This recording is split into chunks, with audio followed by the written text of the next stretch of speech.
What's up guys, this is Ed of PhoTK and we're back with another Nuke tutorial. So this is episode 2 and we're going to be looking at camera tracking. And the reason I've gone straight to this is because this is something that people would use Nuke for quite a lot. So if I cover this now and then we'll sort of go for the rest, another time. So as long as you sort of watch the tutorials, that'd be fine. You don't have to sort of watch them in order, if that makes sense, but we'll just do it and then see how it goes.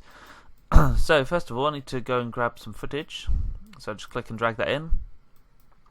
So it's the same piece of footage I think I used last time. So you get it in, you grab the viewer and you pop that onto the footage, so now we can see it. So if we click S on the keyboard, we can come to the project settings. It was 25 frames per second and we want it 1080p. There we go, so that's all matching. Right, so come off that. For camera tracking, there's several ways you can do it. Lots of people do their own thing. Obviously the camera tracking is all done the same, but little methods that you can use. Now what I usually do is I click tab on the clip and I will go to sharpen. And what this does is if I just whack the size up, you can see it proper fleshes out the detail, and that will help when it comes to tracking our footage. Okay, so we'll just zoom in there. Then what we need is click after the sharpen tab and go to camera tracker. There we go. So now everything's pretty much sorted for us. It's all in the right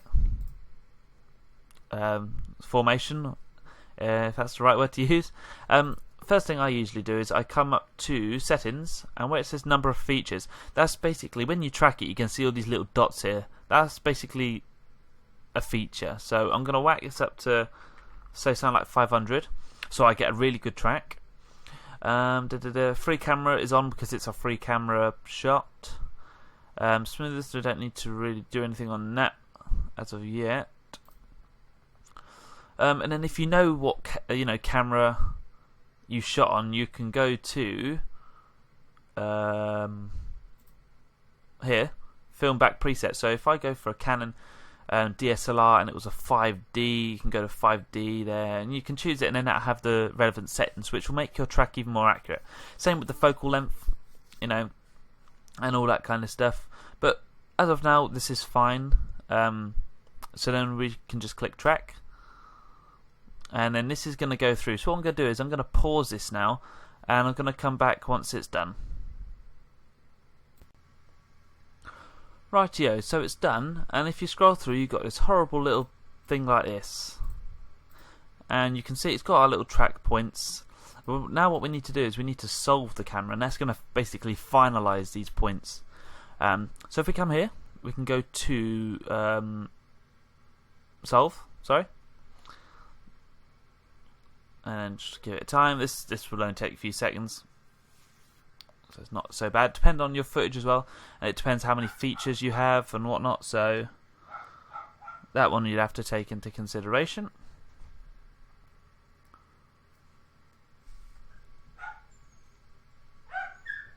Rightio. Okay, if those dogs are gonna carry on, I'm gonna pause. Actually, I'm gonna pause it and I'm gonna come back when the dogs be quiet.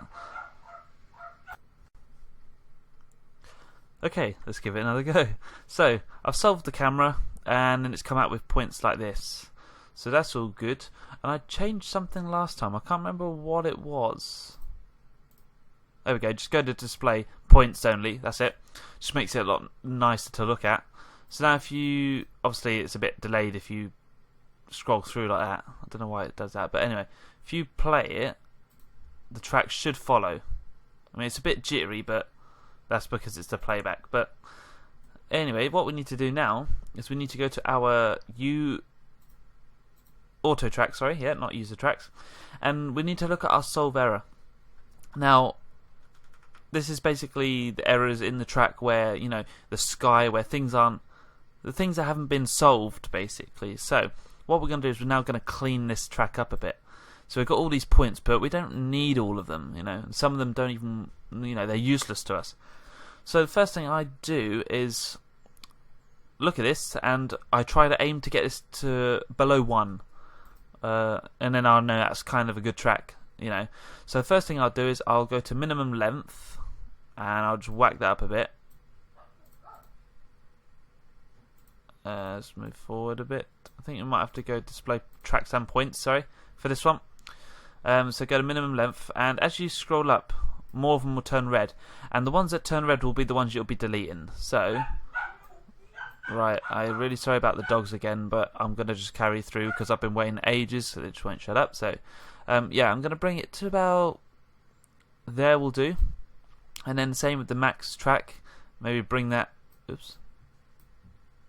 bring that down a bit. Don't want to take too much out, obviously. We'll go for that. And the max error, bring that down a bit. We'll give that a go. So then what we need to do is we need to delete unsolved. So all the tracks that were unsolved and useless to us are now deleted, so that's fine over there, the ones in the sky. And then delete rejected are all the red ones that we have basically selected. So we can delete those, and we still have a fair amount of points on our track to work with. So that's fine. And then we can go to focal length, position, rotation. Select all those and go refine solve. There we go. So now we're at 132. So yeah, we've got some more red here, so we can delete the rejected. 128. So we're slowly getting down there, but we don't want to take the detail out of our track. That's something really important to remember.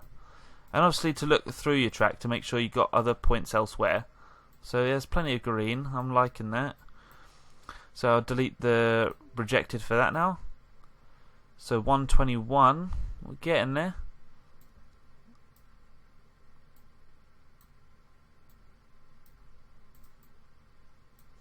Let's come.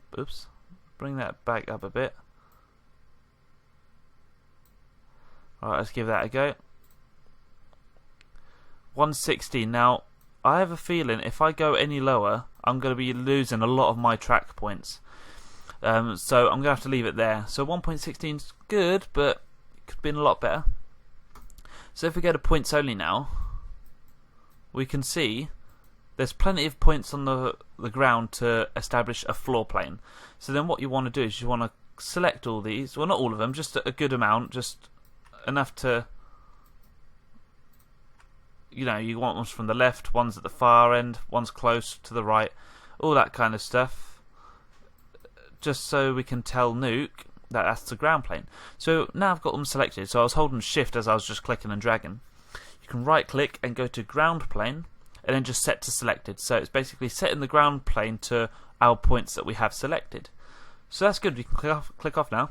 So if you come up here to 2D and come to the 3D view, I can't remember what. Alright, hold control and then left click to rotate, and then obviously zoom's just the scroll button, and then hold control and the middle mouse button. Oh no, just the middle mouse button to pan it. As you can see, obviously this is our camera, isn't it? We can see this little wall here, and then this is our ground plane. So if I select just these, which are on the ground, oh, I don't think it's going to let me do that, is it? Okay, maybe not. If I select these and then go into 3D, these the yellow points are the ones on the ground. So Nuke has done well. It's got the track. This is their wall. So if I come back, that's here. So if I can just select those, you can see that that's the wall. So our track's pretty good. It's nice and straight. We've got a floor, we've got the wall in position, and it's looking nice. So then we'll go into adding stuff in, you know, some 3D objects and that in another tutorial. So I hope this helped, guys. So just a quick recap. You go to read, import your footage, you click the viewer to it, and once you do that, you click on the footage and then add a sharpen. Whack that up a bit so you get some more flushed out detail, and then click on the sharpen and click tab, and then go to camera tracker, and then you'd click track after going to the settings and making your number of features to whatever you want. Whatever you want. So you click track, it goes through, and then you solve the camera, and then you come to auto tracks, and then you adjust these and then delete and solve rejected to clean up the points. And then once you're done, you can just delete the sharpen, and you've got your original footage back, and with a nice track. So that's it for this tutorial, guys. Please like and comment, and I'll see you next tutorial. Peace.